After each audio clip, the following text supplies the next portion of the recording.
funny, but just see what it looks like. All right. Where's the...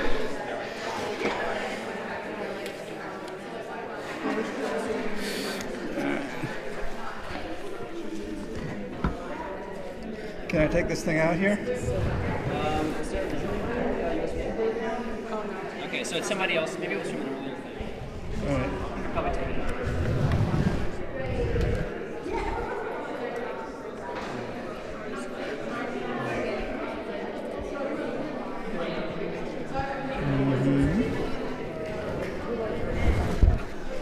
Okay.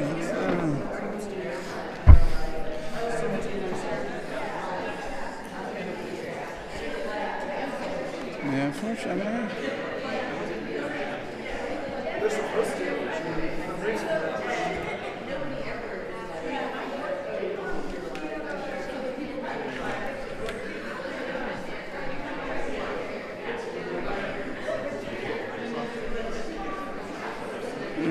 So this is...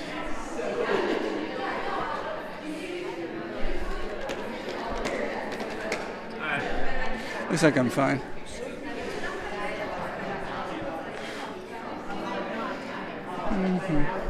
I guess like leave it open somewhere. Did you also pick it? Yeah.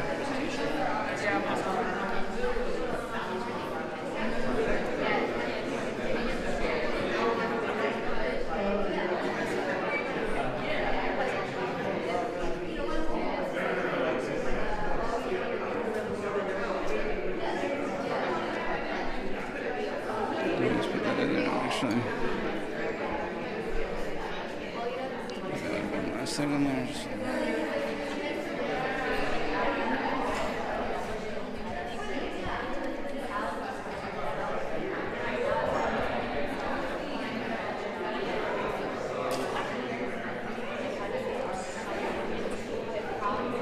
Are you all ready to go? Yeah. Use this still. It's not that down. And I suppose I left one thing out, but.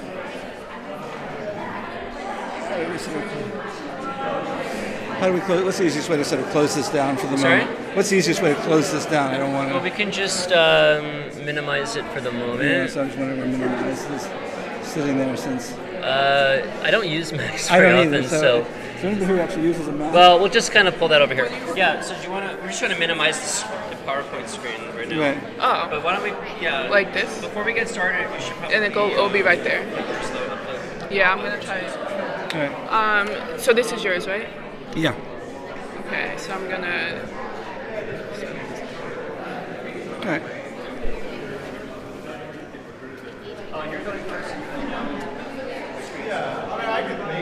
Oh wait. So in order, we're gonna have to save it on the desktop. Okay. So which one is it? It's Oops, sorry. the top one there. This one from Twitter. Yeah. Okay. Right. That way I can eject it from. Okay. And then so I'm gonna exit. Oh, but you wanna switch something? Yeah, actually, just sort of save that onto the. Oh, good point. Save this onto the desktop. Yeah. Okay. I'm gonna put a 1 in front of it so you know which one it is. Because now we have 2. Alright, perfect.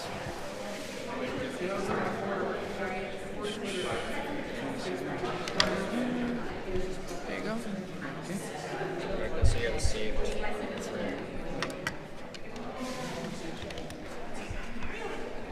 How are we doing down here? Good? Got everybody together? Yeah, we're just finalizing the technology. So it's always fun. We're getting started. But yes,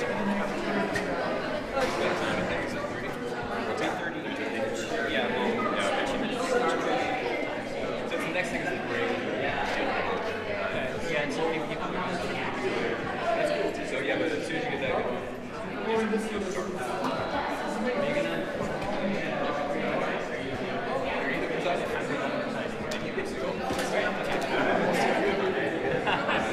You can just use me. I can just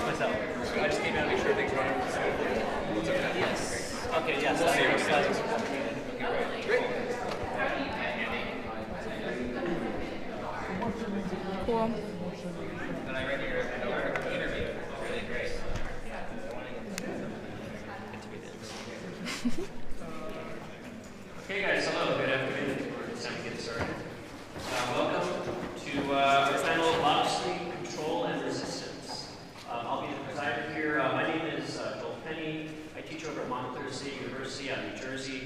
Very happy to be here today with some great panelists. We're going to be talking about some very interesting issues regarding social media and political activism and things of that nature. So, just a few things before we get started. You guys all know about the hashtag system right now for our panel, right? If you don't know, we're going to be hashtag C7. So add that to the Theorize Web hashtag, and of course you can join in and get involved in the conversation there. Encourage you to do that, also with people. And of course we have our hashtag moderator. So let me introduce you Angela Chen. She will be taking a look at what you guys are putting in and other people, and we'll be hearing later from some of the response to our panelists. What I'm going to do right now is just, and one more thing. This is a reminder that I've asked to tell you guys about. There will be no applause after each presentation. Please hold your applause at the end of the entire session. And I guess there are alternatives that are quieter. This is a noise issue, right? So keep our applause to not too noisy. Okay. So in the program, I know just listed, we had a panelist named Xiaowei Wang. Unfortunately, this panelist will not be here today, so it's too bad. We do have 3 amazing presentations for you today, so we'll get into those in a moment. What I want to do is just introduce our panelists briefly, and then we'll get started. So first we have, come here so you guys can let me know what it is. We have Harry Halpin. Harry Halpin started as a researcher working on cryptography and social networking at W3C MIT with Tim Berners-Lee after finishing his postdoc in France with Bernard Stiegler. Next we have Ted Perlmutter. So following several stints in Iraq, where he learned more than he wanted to know about the role of trust in getting people to use technology, Ted Perlmutter has spent the last decade teaching about the intersection between conflict and ICT at Columbia, NYU, and the College of William and Mary, as well as participating in numerous online forums of peace-building activity. And finally, we have Raven Rakia. Raven Rakia is a journalist focused on cities, police, and prisons. So first up, we're going to hear from Harry Halpin. So the paper he'll be presenting today is called Only Cryptography Can Save Us, the Next 100 Twitter Revolutions.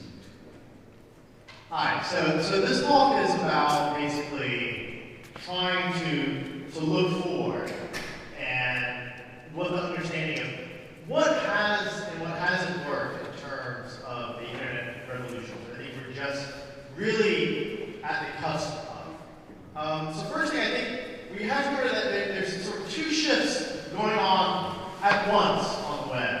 First is a shift that a lot of people here have been exploring. So there's a shift in our everyday perception of ourselves, in time, in our memories, which are all now increasingly externalized, of course, in digital media. And this has become exceptionally commonplace, that we no longer have the sort of liberal autonomous self, that we now have this sort of post-human network self. And this, I think, is at this point a mundane point. But what isn't quite so mundane is the political ramifications of where this is leading to us.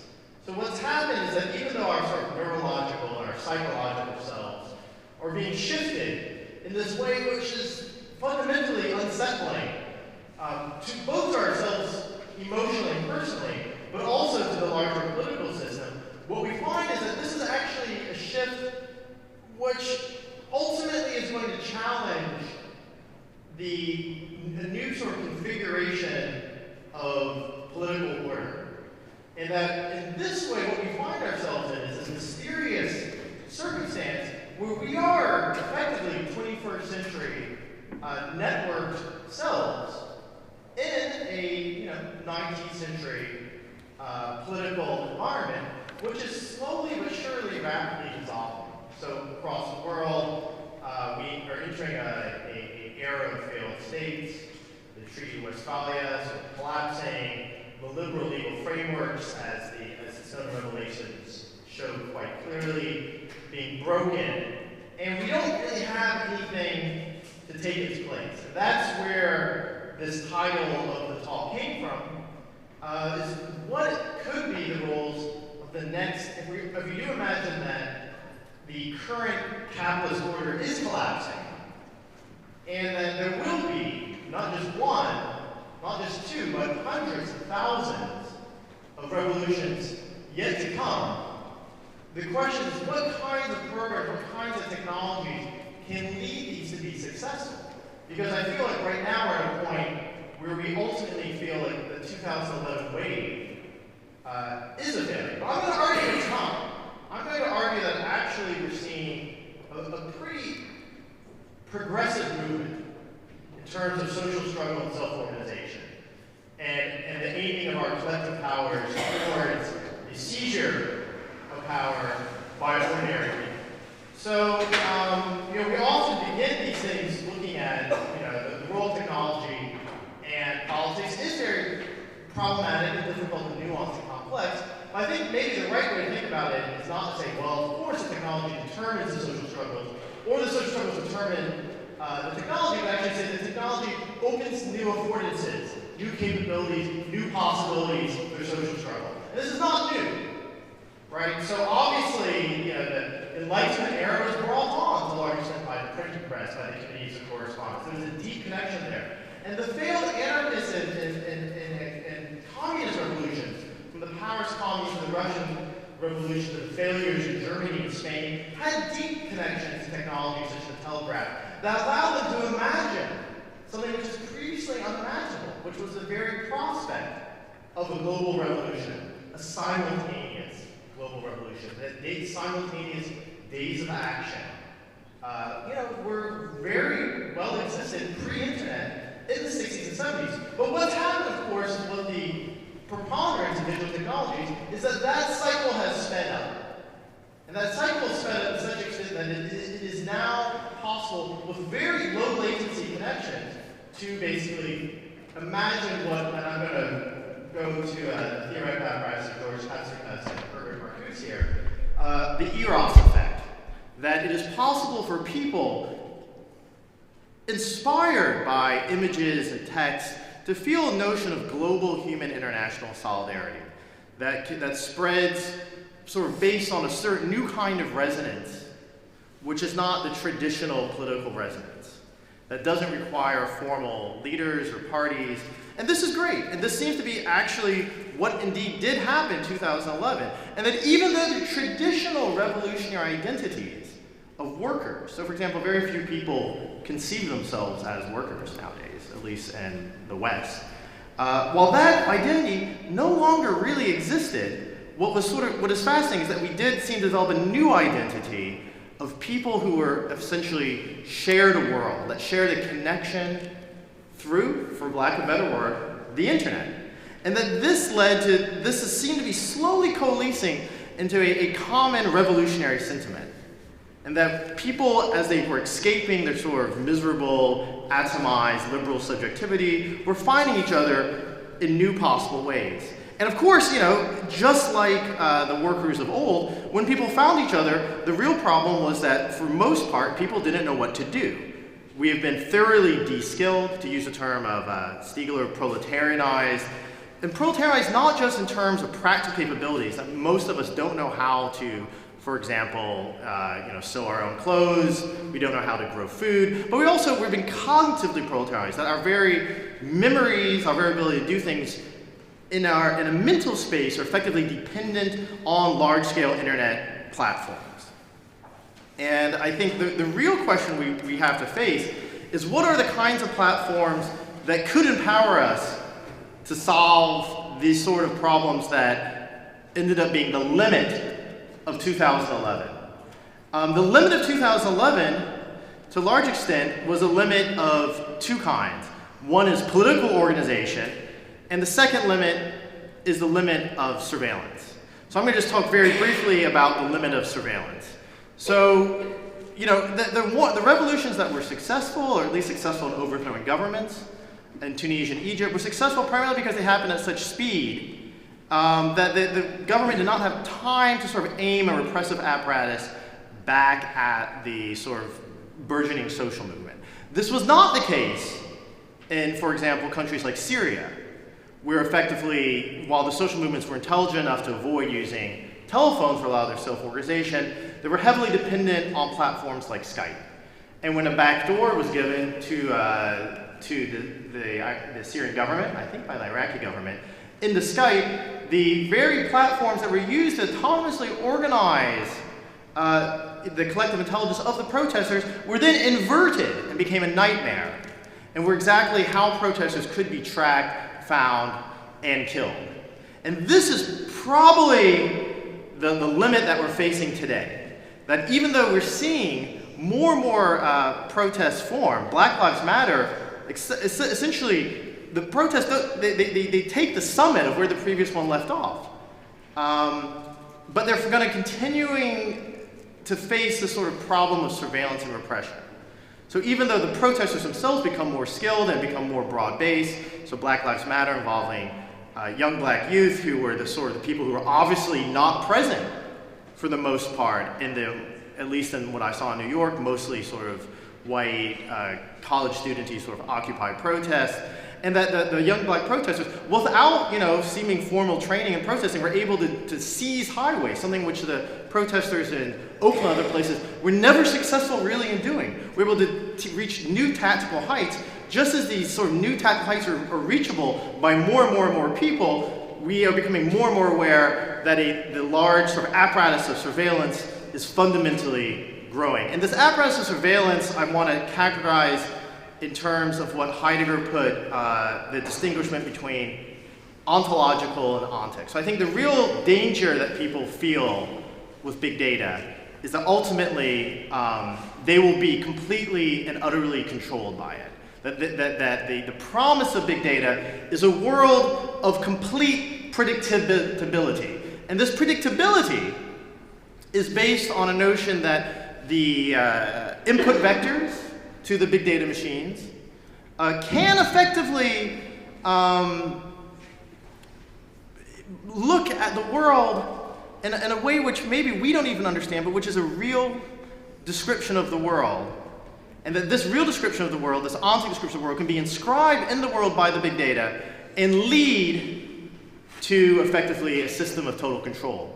Now, I think what became quite apparent to Heidegger was that this was the ultimate danger that faced us at the end of Western metaphysics. That Western metaphysics is going to be replaced by cybernetics and by a system of total calculation and control.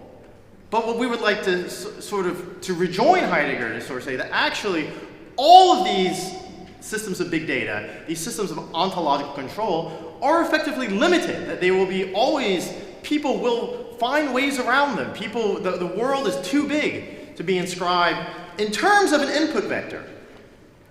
And that what is instead necessary is to find ways that we can build new kinds of technologies which can overcome this sort of regime of big data and control and surveillance, which threatens the sort of international revolutionary solidarity that we saw in 2011.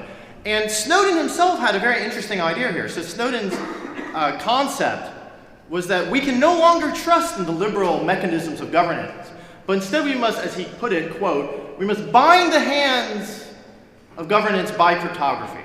That we must find technical ways to inscribe into the protocols the values of the society that we want, and that prevent the kinds of malfeasance that he saw happening at the NSA. And on some level, this has been called for also by Berners-Lee. They called for in terms of a Magna Carta for the web, a new kind of constitution, which would not be limited by a state and not be written purely on a piece of paper, but that the very political institutions would have a component of code which would basically bind them from committing acts of mass surveillance. And then what we're seeing is that, to be honest, the social media revolution aspect is overly hyped. And that most of these social media platforms, to be honest, I find tremendously boring. And that's why I'm not interested anymore in Twitter, or selfies, or Facebook, or Yak. To be honest, fuck all of those platforms. They are at best now reactionary, and at worst surveillance machines to destroy social movements. And what we should be looking at as theorists, and this is sort of a plea to all the theorists in the room, is we should be looking at the kinds of programs that solve the problems that the revolutionaries that they hear are unable to solve. How do we escape mass surveillance? And we have programs that allow people to do end-to-end encryption, where the content of their messages cannot be observed. So, for example, TextSecure, is a perfectly fine, or signal, perfectly fine apps that allow us to do text messaging in an encrypted way. And we have to discover why those programs haven't succeeded. Why don't they have more users? Why do protesters in places like Hong Kong use apps which could endanger them, such as FireChat, which are fundamentally unencrypted? And then we should also look at the failure of all programs we know of to enable mass self-organization at scale. So we have a lot of dumb voting apps. There's a lot of civic apps to allow people to vote on things, blah, blah, blah. But we don't have applications that really enable people to make large-scale collective decisions. And without those kinds of apps, and without this kind of technological infrastructure, the next 100 Twitter revolutions will be bound to fail. But if, as theorists and as programmers, if we can sort of combine our forces and work on how to get these programs together, I think that this sort of system of control that we fear so much can be inverted, and we can build new kinds of coding systems that are beyond capitalism, that are beyond exploitation, that are beyond domination. But we have to start working on those programs now, so when the next social wave happens, those programs are ready to go. Because the last thing you're going to do in the middle of a riot is install a new app, right? So I just think, so in the end, sorry, that was very disjointed. I had a very long paper which I proceeded not to read at all. That in the end, this is more of a plea to everyone out there to basically, realize that there are real political stakes in software development. That the stakes, that the ontological analysis of what these programs allow, what they don't allow, will have tremendous stakes for future generations. And we have to basically find ourselves ready to answer this call. And if we don't answer this call, we will doom future generations. But if we do, then I believe that we can have successful, basically, revolutionary movements to build the political structure which we do not have in the 21st century. All right, thank you very much, Eric. Our next presenter will be Ted Perlmutter. He'll be presenting a talk entitled From Hashtag Twitter Revolution to Mediated Publics. Here you go. There's your, All right, so where am I here? so can you help us with getting the PowerPoint together?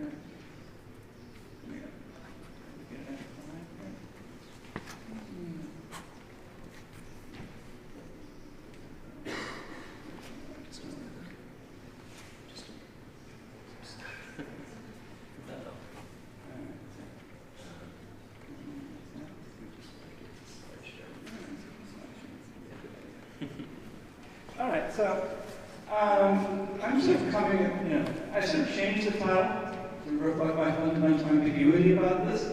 It was originally from Twitter revolutions to mediated practice, and now I'm starting to think that what I really want to talk about is the problems of unmediated practice. And while I sort of agree with Gary, my predecessor, that we are sort of in a situation in which, as Marx once put it, the old world is dying and the new is yet to be born. I'm going to sort of come at this in a fundamentally different sort of way. I'm not really going to, and sort of think about, well, sort of what are the problems of the existing technology. And partially, as I said, this is sort of an act related more to what I was teaching than actually what I've been researching. And that is, I teach a course in a program on negotiation and conflict resolution called Conflict, Social Networks, and Communications Technology. And for years, for the past 5 years I've been teaching it, I started off with this idea of the Twitter revolution.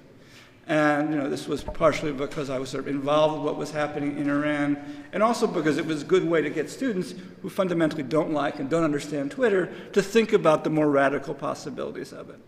But the more as time went on, I started to think, well, maybe this is sort of an act of bad faith, that I was acting in mauvaise foi, as the French existentialists would put it, because I was presenting something which I no longer really believed. So partly what I was trying to decide how to do is how to sort of rethink this. And in that sense, the origins of this paper or this presentation are much less the sort of the grand theoretical claims and more my coming to grips with what I've been sort of seeing in the world. And I sort of started this with this, the question that the oracle raises in the Matrix, or the point that's made is that everything that has a beginning has an end. And I'm sort of raising this question of whether we should think that the Twitter revolution is at an end. And then secondly, I'm going to, the other point of this talk is that I'm going to sort of, I usually try to convince people who deal with conflict resolution to think about communications technologies, and I'm now going to try to convince you folks to think more about what are the conflict resolution issues raised by some of the recent developments in Twitter. And I'm going to argue for the benefits of thinking about social networks as a critical component of that. So briefly, I will sort of talk about the Twitter revolution, how it happened and how it historicized it, and then I'll talk about two different cases. The ISIS's use of Twitter as a recruitment tool, and Gamergate. Is there anybody who doesn't know about Gamergate? Okay, safely I don't have to jump into that too closely. So, Twitter revolution, as we know, sort of for the real cognoscente, it didn't really start in Iran. It started in Moldova, and then it sort of accelerated into the Arab Spring. And it has been hotly debated in terms of whether this was a misnomer, whether this was overlaying too much technological terminology over which were more political events. But my argument is that there's sort of three things that were going on that that sort of pushed us, as it were, to sort of see this more, again, to sort of paraphrase or to use Gramsci, as a question of optimism of the will and not really the pessimism of the intellect. And that comes in three aspects, one of which is that Twitter really came of age during the time of the Arabs, during this period of time in which there was a lot of political uprising, which I would argue would probably have taken place under any event. And secondly, again, to sort of agree with my predecessor here, that another thing which made Twitter look particularly good was that it got in quickly before the authorities really had a chance to figure out how to counter it, and that there are a lot of deep problems within Twitter as a technology, which I'll continue to talk about. And then the third aspect is, and this is really why I sort of chose to sort of be introduced as someone who spent a little too much time in Iraq, is that one of the consequences of authoritarian or dictatorial societies is that they destroy civil society. They really make it very difficult for the kind of human components to exist. So I was in a project which was involved with doing civil society monitoring of elections in Iraq, and it said, find the 4 best groups capable of, setting this up and doing this, who knew how to handle budget, who understood some basic ideas, and there weren't 4 groups. And then some other project I was working on was trying to get peace builders to sort of find a collaborative program to work on. And I got there into Erbil, and my Iraqi counterpart told me, Ted, you're going to have 2 problems here. People will not share their documents. And these were networks of people who came together to build peace, and the reasons were they were afraid that either people will steal them or they will deface them. And I said, no, that can't possibly be true. These are all peace builders. Every time I went in and sort of trained people, I got that exact response. So I think we have to realize, I hate to quote Marx incessantly, but that the dead hand of the past weighs like a nightmare in the generation of the living. Now Twitter, came off looking at, like the good guys in this. And partially it was, as I said, it was a useful practical tool, and partially it was, some way of sort of seeing themselves as embedding themselves within what was going on. So the former president, CEO of Twitter, described themselves as the free speech ring of the free speech movement, and talked about the kinds of connections to a global conversation.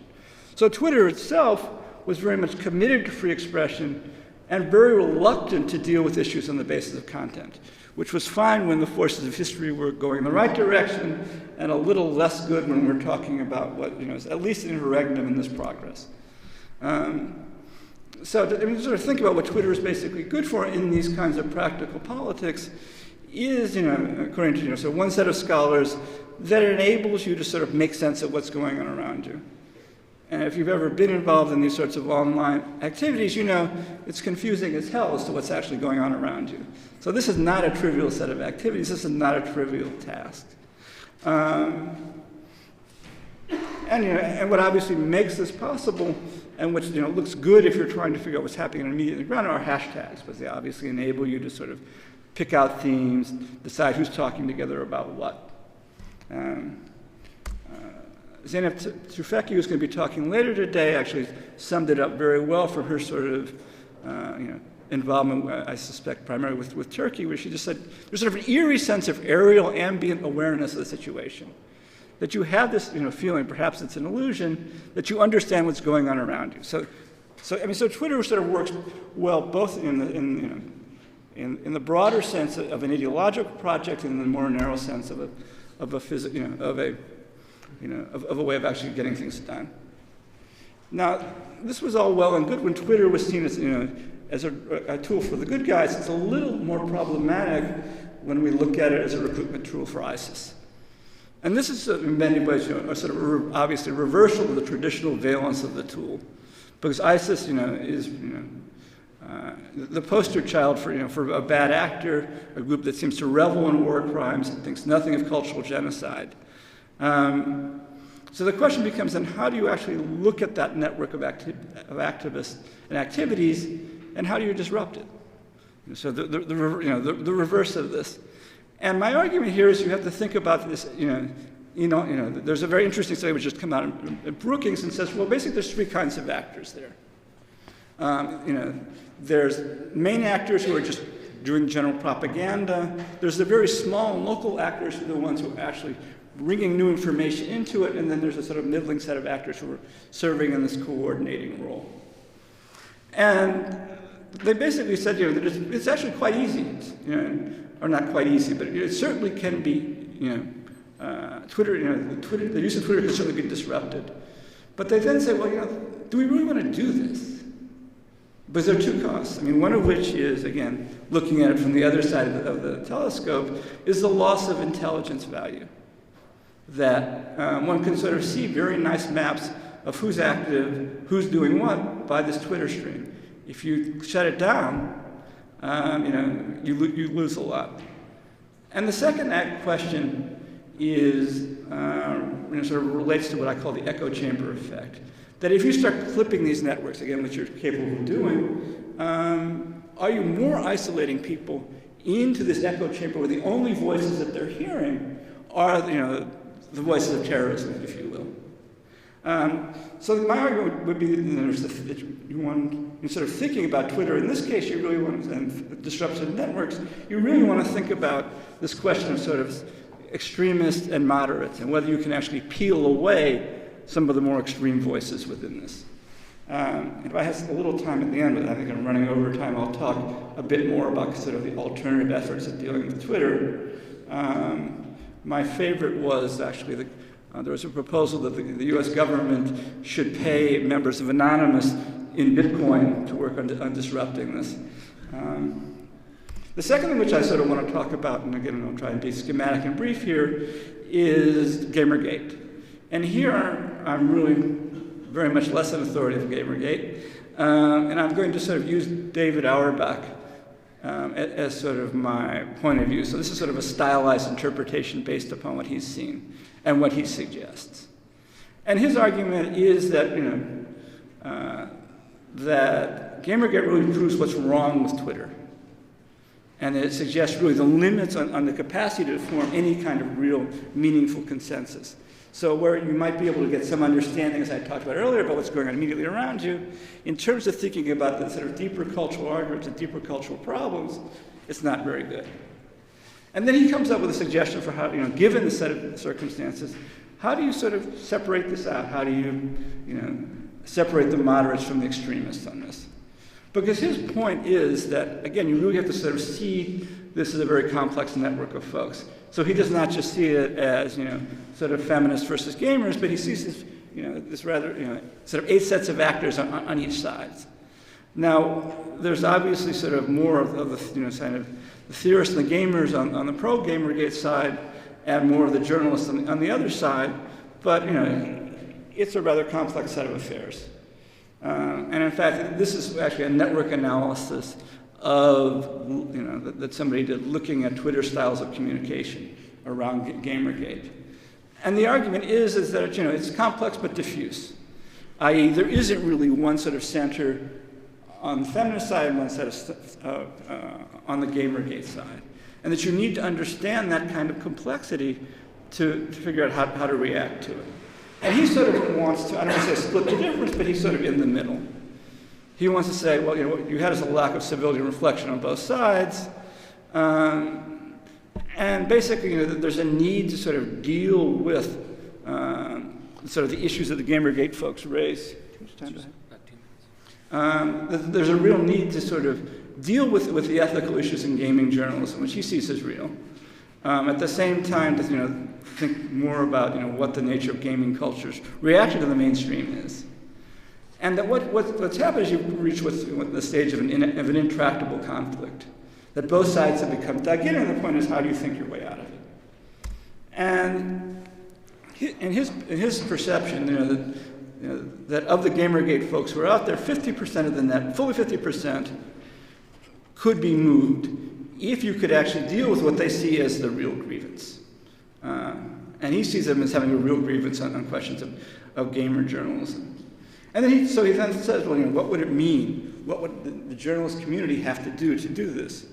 And his argument is, there's some kind of sort of standard element. First of all, he sees that there needs to be a recognition of the flaws within gamer journalism, and then secondly, he sort of deals with some standard techniques of conflict management, basically saying, let's sort of forgive and forget what's been done so far, and let's move forward in terms of, almost having a truth and reconciliation approach to this, and then let's think about how to move forward. Now, Twitter itself has finally recognized this. There's this wonderful internal memo, which the CEO said, this platform has been set up in such a way that it doesn't deal very well with this, and we've ignored the problem. So, in fact, you can sort of see Twitter itself is trying to take on certain kinds of steps, to set up monitoring tools for hate speech, to track sort of doxing efforts, and to work with other groups, sort of with concerns of women in media, to try and diffuse and deflect, or diffuse. Let's be positive about this issue. But I would return to the main point and sort of stress the similarities between what I see as both the ISIS case and the Gamergate case, is that to understand, to deal with what's happening, you have to have a very, sort of thick understanding of what the networks that you're dealing with here are, and how you can separate out, the groups who you think you would want to empower versus the groups you want to disempower. And that, so this question, which while it has a technological component to it, and while certainly the social affordances of Twitter, sort of made it very effective under certain circumstances for collective sense making, it's made it rather poor as a way of actually having reasoned debate, and we have to deal with that. It would be nice to think that at some point we can overcome that, but at this point we have to deal with it. And my argument is that the best way to deal with it is to have a very full understanding that you're sort of dealing with complex social networks here, and to think about, well, how can you disentangle them? So it's not really so much a technological challenge as I see it, as a political challenge of who you want to empower and how you want to do it. Okay. All right, thank you very much, Ted. We're going to now move to our final presentation for this panel. So may I introduce again Rakia, presenting a talk called Beyond the Frame, the Anti-Police Movement's Dependency on Visual Images. Yeah, I'll try this. Help you set this up here. Where, do you know where? I don't know where you put it, so I'm sorry. Oh, the talk. There we go.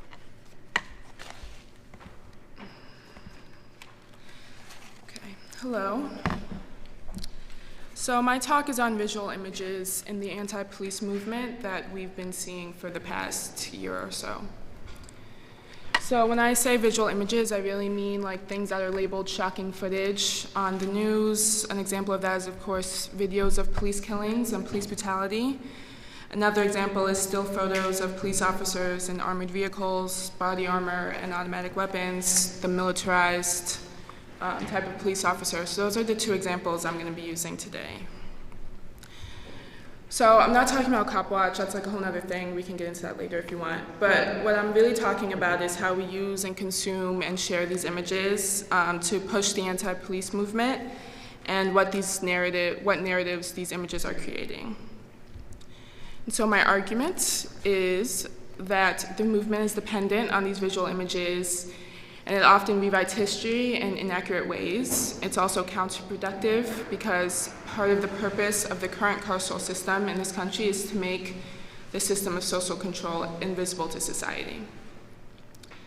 So first I'll outline some terms. By carceral, I mean anything related to jails or prisons, so including police, jails, courts, prisons, parole, probation, the felony box on employment applications, other institutions that use similar mechanisms of social control like our schools, welfare, foster care, etc. And respectability politics. So respectability politics is a way to police marginalized groups, and they're being policed by white standards of living. And it's closely tied to this idea of innocence. So basically, a black person or someone who's being oppressed by the state has to have never done anything wrong ever in their life to be undeserving of this abuse. So it argues that black people should pull up their pants, straighten their hair, stop twerking, and never smoke weed if they want to be treated better and if they don't want to be oppressed by the police and by white people. And I really think respectability politics goes hand in hand with this dependency on visual images, and we'll get more into that later. So using Ferguson as an example, when Ferguson first popped up in August, I really think these images of like armored vehicles and militarized police were at the heart of it, and it was really what set Ferguson apart from other police brutality protests that had happened just weeks before that. And of course, it was just one of the things that set Ferguson apart, right? There was a lot more like property destruction and that sort of thing. But these images definitely captured the national media and our attention on Twitter and Facebook and so forth. So this is an example of that. And then this image as well, which was shared on Twitter a lot. And I think this image really shows like the dependency between, or the connection between respectability politics and these visual images. So like, what if his hands weren't up? Would this image still be as iconic? Like, what if his hands were in his pockets, or what if his hands were like flipping the police officers off? Or what if his hands were in like a gun motion? So these images really rely on respectability. And so soon after these images came out, there was this talk of police militarization.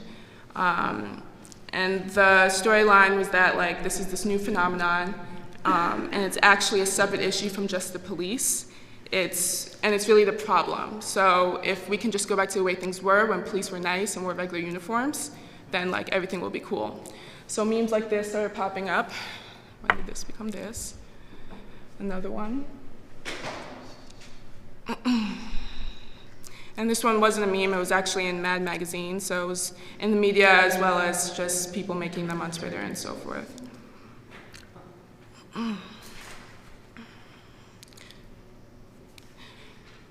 And so obviously I think this storyline is wrong, right? And so I think these images help spread this ahistorical storyline that the problem is the militarization and not the police themselves. And I also think this story was the inaccurate storyline also had to do with the fact that like there was once a time when like police were good people and they like did what they were supposed to, and they weren't like a military unit. So we're going to go back to history a little bit. So the first police in the U.S. were slave patrols. And actually, military tactics, structures, and methods have been embedded in police practice since police came about. And even back to when slave patrols were about, they were usually one section of a larger military structure which fought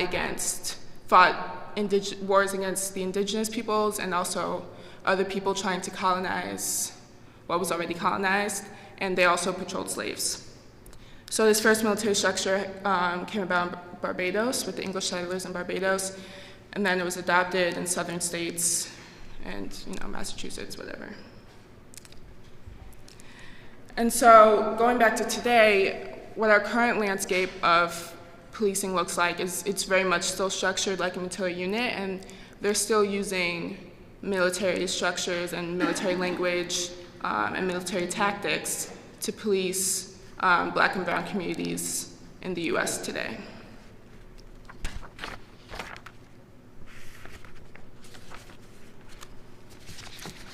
So these are just a few examples, but I'm going to just get into one, which is the street terrorism one. So basically the street terrorism charge in California is if the law enforcement suspects that you're in a gang or if you have gang connections, they can label you a street terrorist, and then they can tack on up to 25 years onto your sentence, in addition to the normal sentence of your crime. And this is anywhere from like gun possession charges, drug charges, to violent offenses like murder and assault and that sort of thing. So they're basically using military tactics and military language to, lock up black people for 25 years. And of course, and the way they're able to identify people as gang members is very easy, and it's not everyone who's a street terrorist, quote unquote, is in a gang. And even if they were, it's very profiled towards low-income black and brown communities.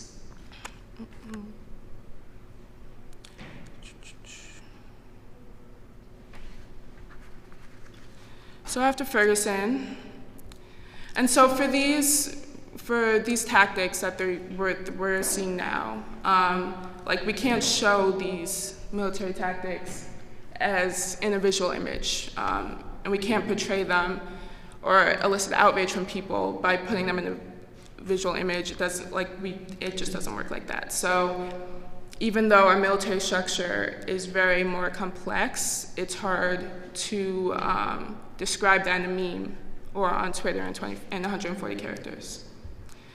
So after Ferguson, there were calls to demilitarize the police. And for example, for all these headlines, they all came out on August 14th. So this was right after Ferguson happened. And it was something that everyone could get behind, right? Democrats, Republicans, advocates, activists, whatever. And it's this question of what they mean by when they say demilitarize the police, and how can we demilitarize the police if the police are a military unit at their core and always have been. And so my argument that the only way to demilitarize is to disband and abolish the police as an institution. So my second argument gets into videos of police killings and videos of police brutality. And so to do that, I have to go back a little bit and speak about the carceral system in general and also systems of control.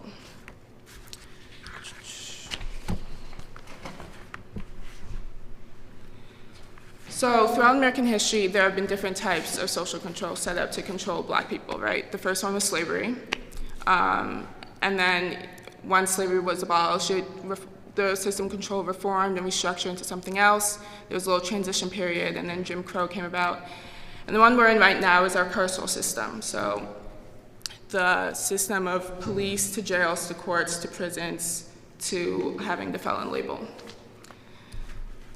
So what I'm going to sort of explain bluntly what I mean by a system of control. So obviously we had to control slaves to keep them slaves, so they wouldn't rebel against slave masters. So they needed to stay in so slaves had to stay in their place by creating slave codes and slave patrols, et cetera, using torture, rape, abuse, and that's how slaves stayed in their place. So after slavery ended, there was this surplus black population, and even though they weren't needed for the slave labor anymore, they still needed to be controlled because the elite didn't want them messing with their wealth. They didn't want black people burning everything down, so they needed to be controlled in a system. And I think the interesting part about these systems is that each time it's reformed into something else, it becomes less and less visible and less obvious than the one before. So slavery was super obvious. It was out in the open. No one cared, whatever. For prisons, everything's behind these big walls. Everything is kept secret. It's hard for information to come out. And the outside world literally can't get in. We can't, unless it's a propaganda media visit. We can't get in to see the actual prison and the cell blocks.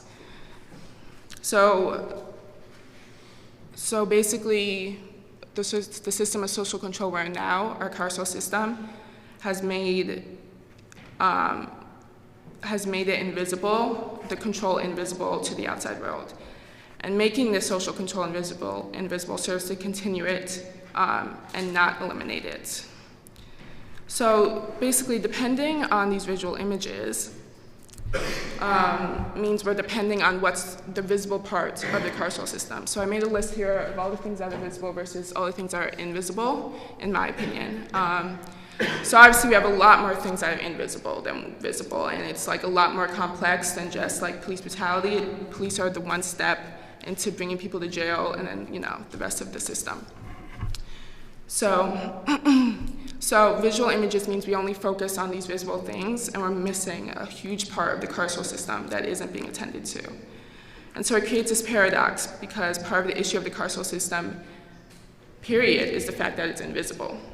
And we're not addressing that when we focus on these visual images.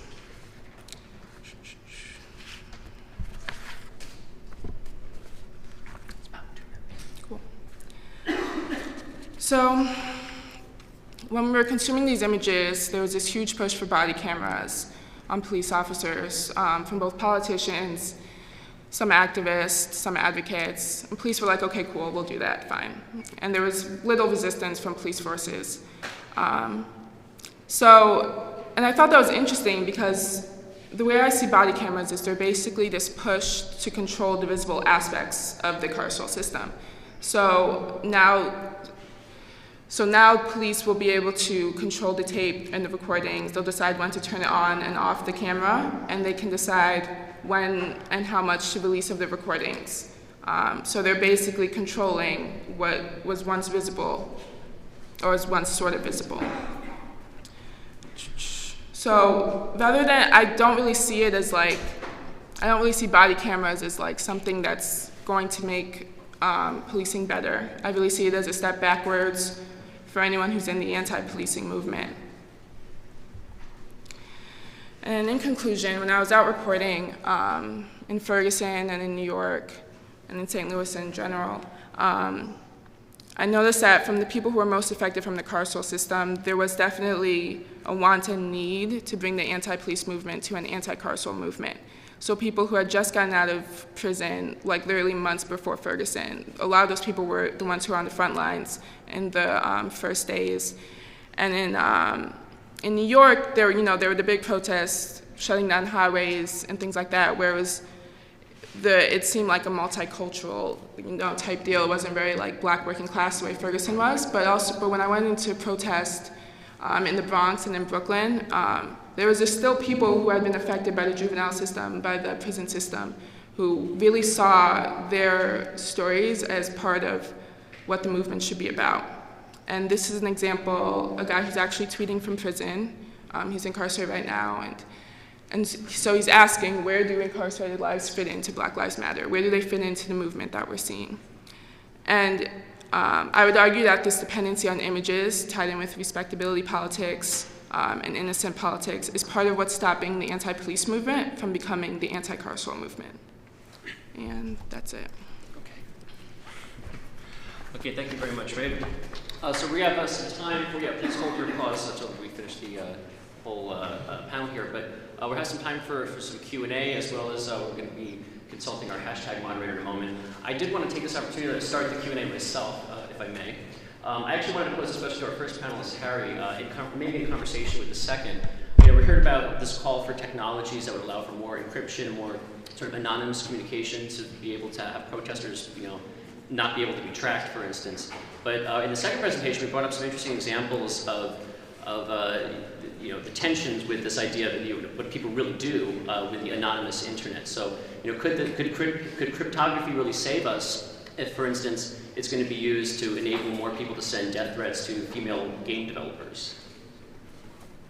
Yeah. So again, I think the ultimate question is not, is technology good or bad? So you can sort of say, Twitter is good because it fuels social movements, Twitter's bad because it fuels very terrible harassment and bullying. Cryptography is often viewed as very good because it provides some sense of secrecy against larger state forces, and it actually works for the most part. while it could be bad, while it could be used by drug dealers, pedophiles. If you imagine a Twitter, it's an interesting thing. Imagine Twitter where you actually did have anonymous posting. You don't really have anonymous posting on the Twitter now, in like a technical sense. It's all, what appears to be anonymous posting is mostly stuff that can be tracked down via sock puppets or not. And then I think ultimately, if you want to say, well, the value of being able to put people being able to post anonymously and people being able to discuss things in an encrypted manner where they can't necessarily be tracked, does that social value, that possible social good, I think it comes down to an ethical choice, outweigh the negative possibilities of people using these technologies for, say, throwing around, pedophilic images under Tor is a good example. And I would actually have to say, yes, it's true. I think that in the fairly sick society we live in, pedophiles will spread pedophile images by whatever means necessary. People will harass people by whatever tools they have at their disposal. But as for myself, I honestly, I care for and think that we should build tools for people who are struggling for liberatory social change. And I'd much rather see a tool be open to possible abuse than the tool not exist and people who are fighting for a more just world go to jail, in prison, tortured, which we do see happen. So I kind of think that these are these sort of ethical choices that we have to make, and it's really about, do we believe that humanity has within itself this potential for radical social change, or are we just doomed to be a future of trolls? And I hope we can do better than that. You want to? Yeah, let me sort of pop in on this. This is the point that I was probably going to progress to had a bit more time. And that is the question of who makes the decision. I mean, at this point, it's really Twitter who decides, right? I mean, all these people who are sort of, whether it's anonymous sending lists of people to Twitter, or whether it's, women protesting, against abuse, Twitter makes a decision. And Twitter is not at all accountable, as far as I can see, except in terms of thinking about its bottom line as to how they should respond. And they're not at all transparent about what their policies are. And part of the reason why Twitter is the most difficult object is precisely because, unlike Facebook and other places, they don't really have a hate speech policy. So they've taken on this very, as I said, very hard free speech position. And the question becomes, well, who should be making that decision? Who should be brought in, for example, to discuss how you deal, with these questions of ISIS? Should we defer to the military, who really sees this as intelligence value? Should we worry to see the point from human rights activists in terms of people who are concerned with all the refugees who are spilling out across the Middle East?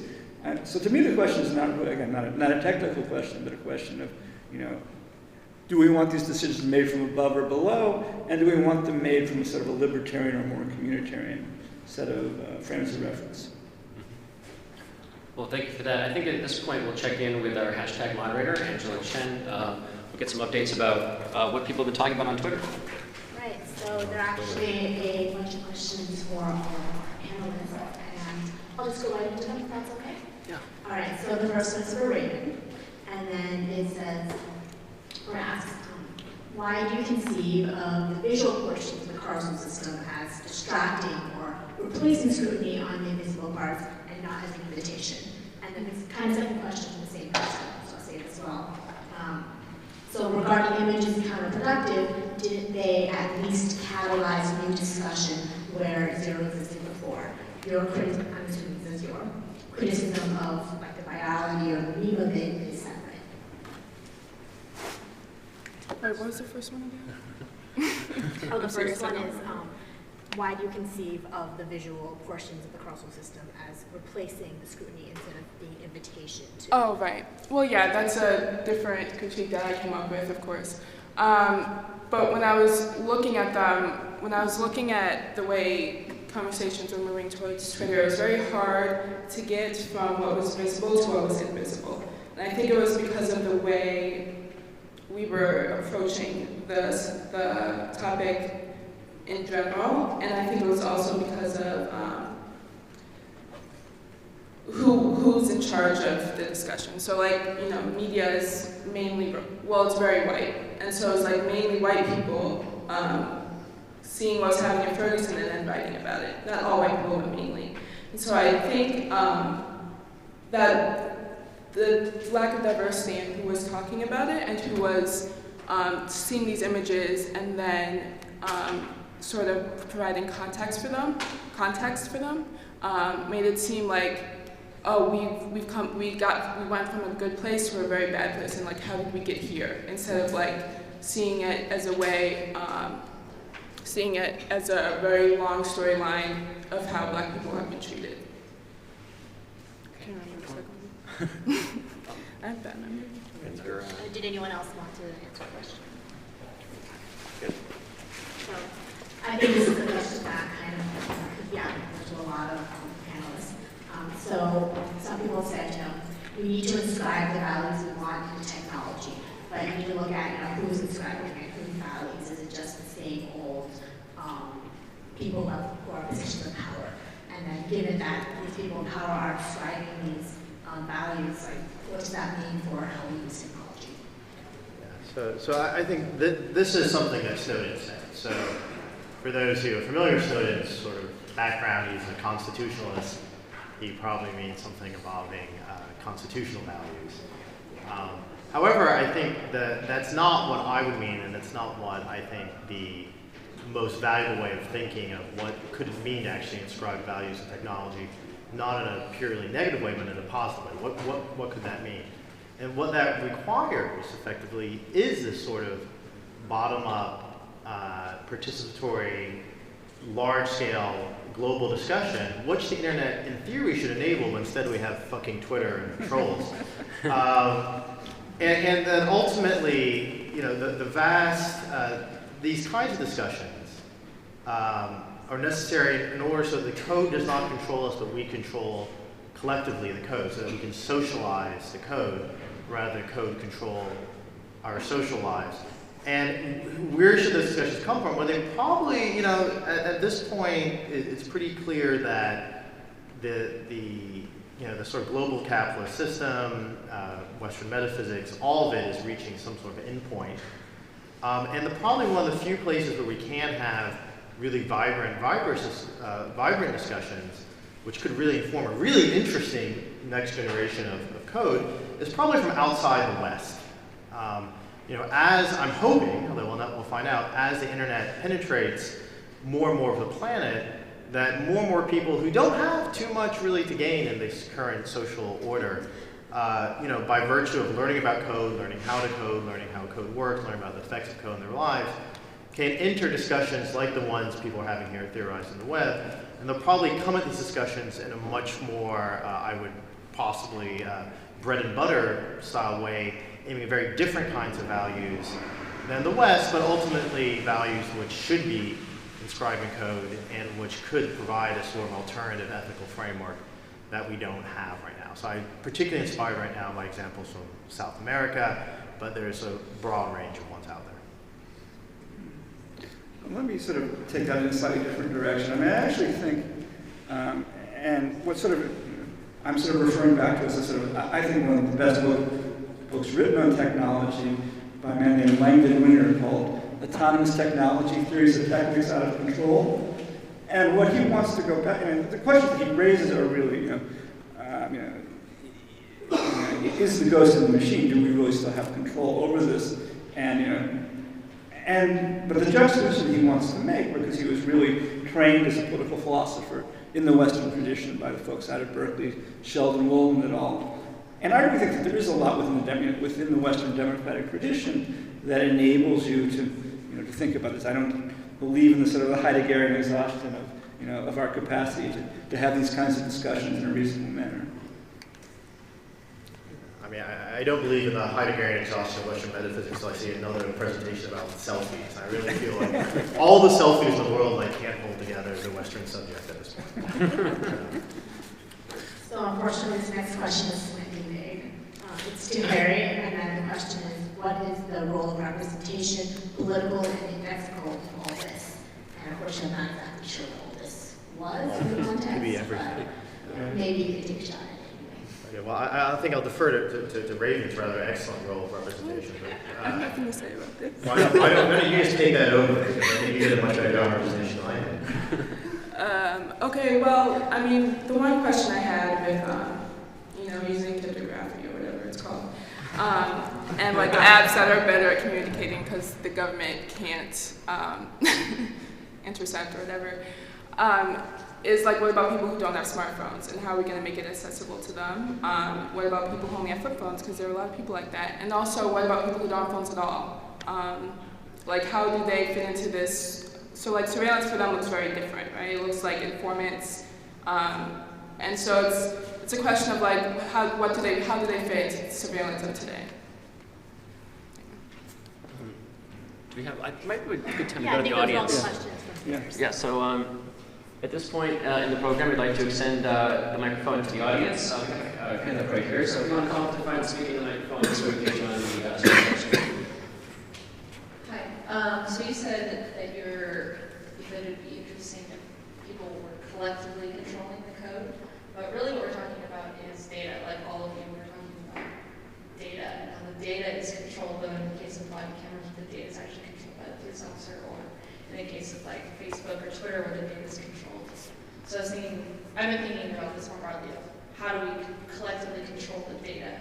And I wonder if you have I could give a quick talk.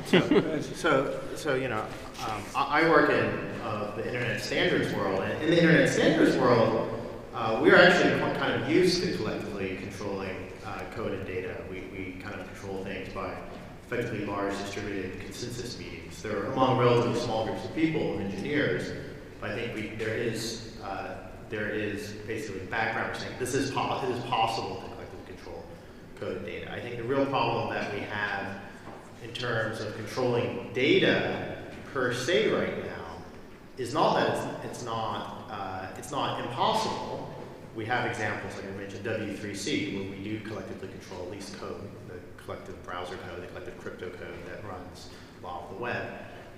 What we don't have really good examples of is large-scale participatory governance of large amounts of data, or large amounts of anything, really. I would say, and this is it's a wide open area of research. Why don't? So there's been some work around commons-based governance models for in very limited fields, but we don't yet. When someone says, "Hey, wouldn't it be great?" Remember Mark Zuckerberg's webpage got hacked like 5 years ago, and someone said, "Hey, wouldn't it be great if Facebook was a social enterprise or ran for the social good or something like that?"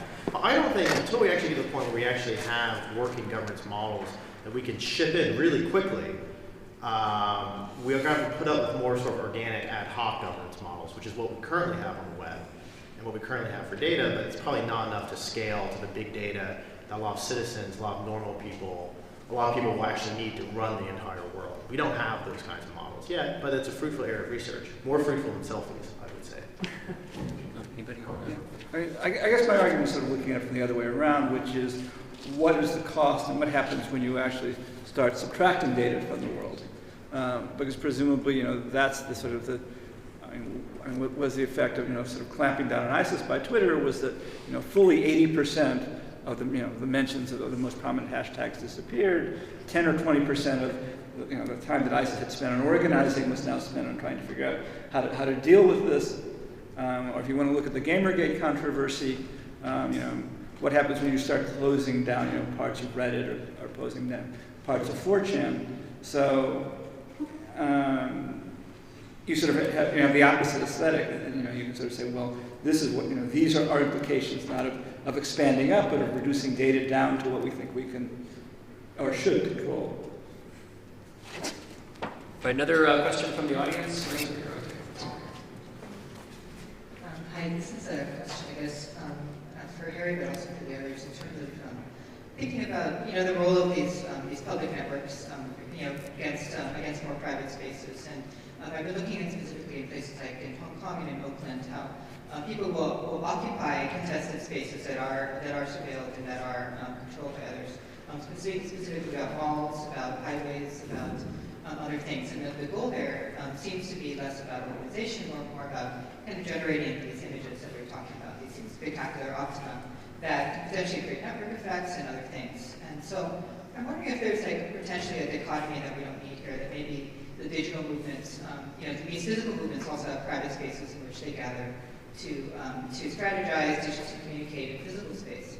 And so I wonder if there's a view in which we can think about kind of digital occupation and digital uses of digital tools as less a dichotomy and more like a maybe multi-factor effort, that some of it involves very public actions that galvanize people and versus very private actions that are more for like the core group or people who need to communicate more privately and safely.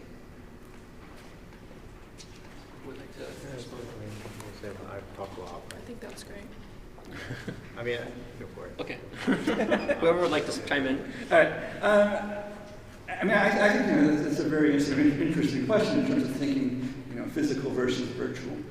And I think maybe what one should sort of go back to is thinking about, well, what were the most effective forms of physical occupation? And those were probably the seizure of the factory floor in the 30s. If you sort of looked at what went on in Detroit and in Flint. Second would probably be what happened, on college campuses. And the third would be sort of, the Occupy Wall Street movement, who basically seized no space. And, sort of took spaces which were very difficult to control and which didn't give them a great deal of boundary in terms of who had the rights to participate. So what I think would be interesting about this is to think about what are the virtual equivalents of these kinds of physical space. So what does it mean what is the virtual equivalent of seizing the factory floor and preventing work from getting done? So, I think it's sometimes useful to think back, really, pre-digital. So, I mentioned the French Revolution.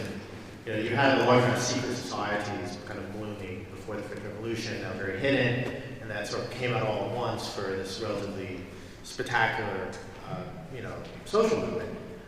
What I would say is that the danger that we have in the era of mass surveillance is that, there always will be space for in-person, small group meetings to get organized, to think through strategy, to think through tactics. These have definitely been happening and will continue to happen.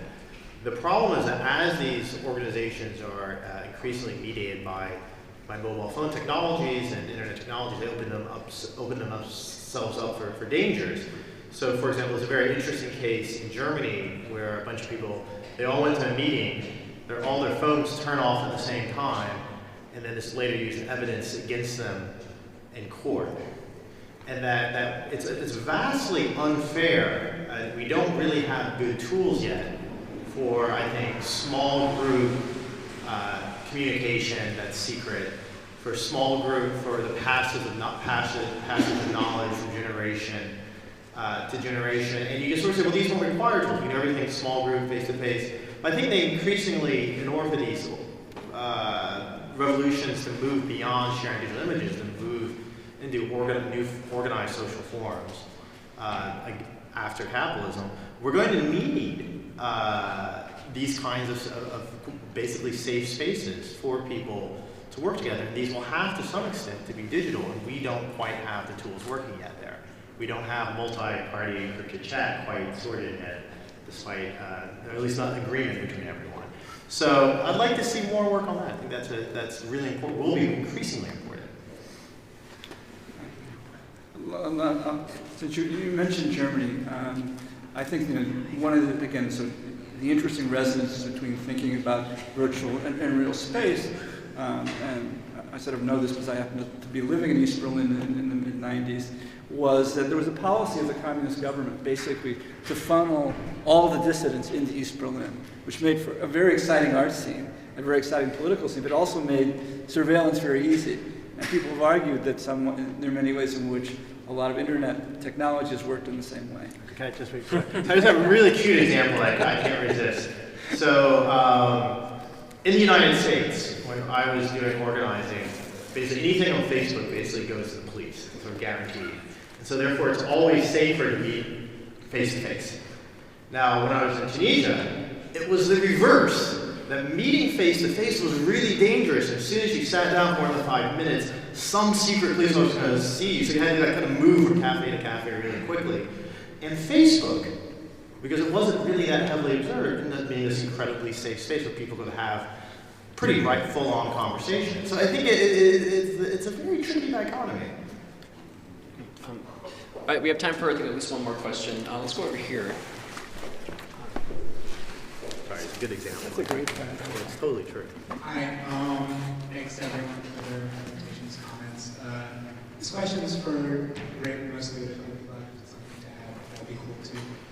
Just also, people have already been talking about kind of the intersections of like mass surveillance and kind of specific examples of the way that acts as social control and like differently on different people. And just, I know Raven knows a lot about some very specific examples tied to,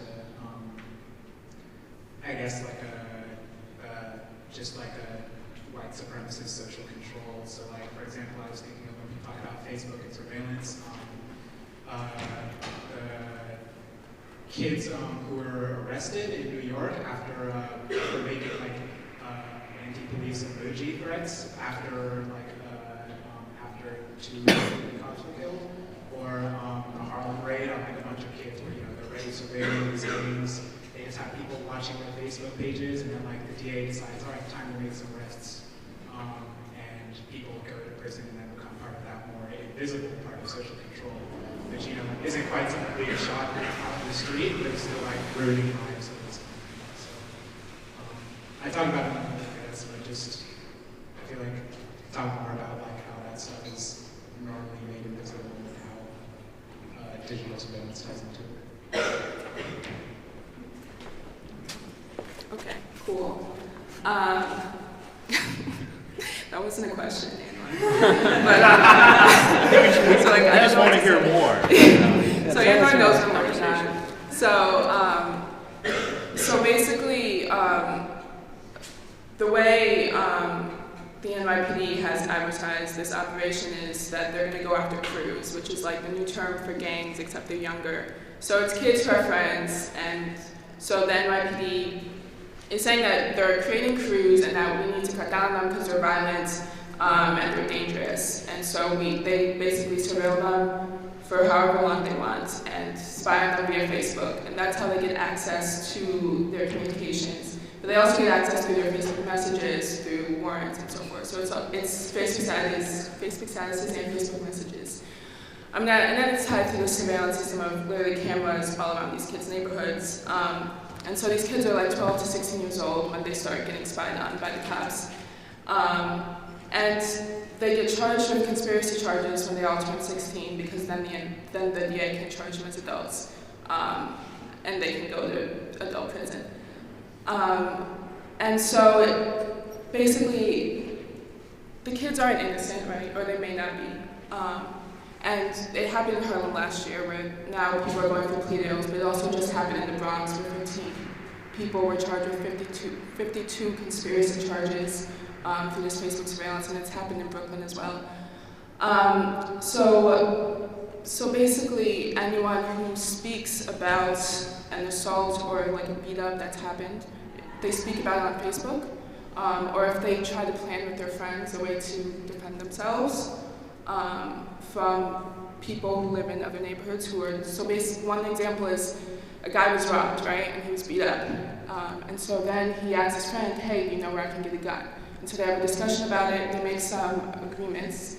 Whether or not they go through with them, they can then be charged with conspiracies. And these charges hold like 10 to 25 to life in prison. And so it's very destructive both for these kids and their families, and basically their entire neighborhoods. And what was interesting in the Harlem one, that happened last year, and that's still going on, is that Columbia was involved with it. We don't know how, because like George tried to do an open records request, and they say, well, this is actually an operation that's going on, and so we can't give you information on it, right? And it's similar to what they say with military operations. We can't tell you our secrets because we're doing this right now, and we're putting down threats. And so Columbia's main incentive to help is that they're trying to move into Harlem, and literally the public housings that they're trying to move in and trying to take over this land is where these kids have grown up and have lived. So yeah. I don't know if that answers your non-question. But.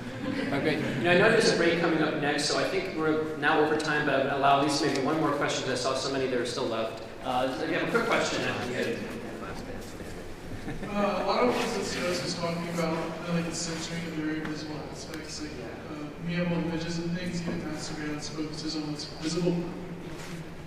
visible. I'm learning more about specifically the role of censorship and things that aren't visible. So the cops that maybe want to produce memeable images of surveillance and stuff, how do we moderate what they're doing before these things actually happen? So how do we look at things that are possibly the actual factors in the system, not what we're actually seeing in the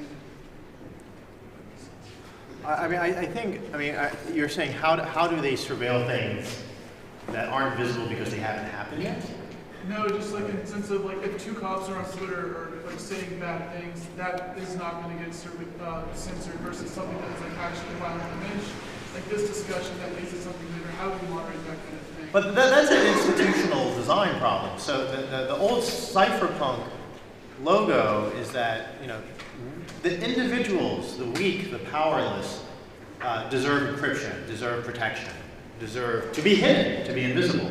While institutions, or people who are in institutional power, police, which should be abolished, but let's keep them around for a bit, at least for the sake of argument. Institutions like this, if you were redesigning some sort of social system, you would want these institutions to be transparent. So essentially, the world we have today is where individuals who are often very powerless, the most powerless people in society, are the ones who are the most visible, the ones surveilled, the ones that the least, except for a few hacks like WikiLeaks and whatnot, are the ones that are the most likely to use, for example, encryption technologies, mostly heavily used by the military-industrial complex. So I would say that it's a social change problem that if we were to design, if we were to have revolutionary social movements, we need to understand how we can make technologies which both hide individuals and protect them and preserve their rights or preserve their ability to be hidden, but then create institutions which are ultimately transparent. Okay, that's a good way to wrap it up. Yeah, we're out of time, so thank you again to our panelists. Now we can applaud them all.